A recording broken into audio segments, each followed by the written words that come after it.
Delhi gate traffic police ચોકીમાં PI સાથે કેટલાક લોકોએ માથાકૂટ કરી હતી, જે ઘટનાનો વિડીયો વાયરલ થયો છે। જે મામલે ટ્રાફિક ડીસીપીએ મીડિયાને કહ્યું હતું કે આ મામલે તપાસ કરાઈ રહી છે।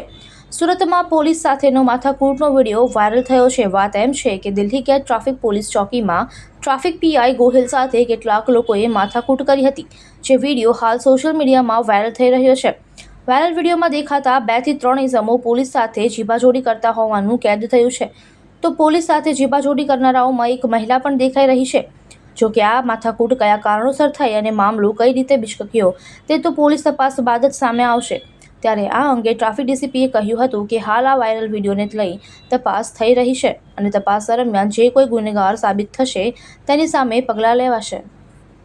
અમારા સર્કલ 6 છે, એમનું નામ વાયમ ગોહિલ છે અને એક સોશિયલ મીડિયામાં જે વિડીયો વાયરલ થઈ રહ્યો છે એમાં જે પ્રાથમિક કારણ અમને જાણવા મળ્યું છે એમાં એ વાહન ચાલક રોંગ સાઈડમાં પોતાનું વાહન ચલાવતો હતો અને એમને રોકવા જતાં જે બોલાચાલી અને જે વિડીયોનો કન્ટેન્ટ છે એ પ્રમાણે ત્યાં પીઆઈ સાથે માથાકૂટ થયેલી હતી। એમાં હાલમાં રિજિયન 2 એસીપી દ્વારા અમારા ગામિત સાહેબ છે એમના દ્વારા હાલમાં તપાસ હાથ ધરવામાં આવી છે। તપાસ પૂર્ણ થતાં એમાં ચોક્કસપણે જે પણ એનું તારણ નીકળશે એ પ્રમાણે કાર્યવાહી કરવામાં આવશે।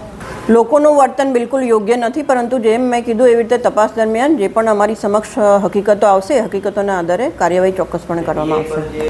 એ બાબતે પણ રિજિયન 2 દ્વારા હાલમાં તપાસ કરવામાં આવી રહી છે અને જેવું અમારી સામે આખો રિપોર્ટ આવશે એટલે અમે એ પ્રમાણે ચોક્કસપણે કાર્યવાહી કરીશું।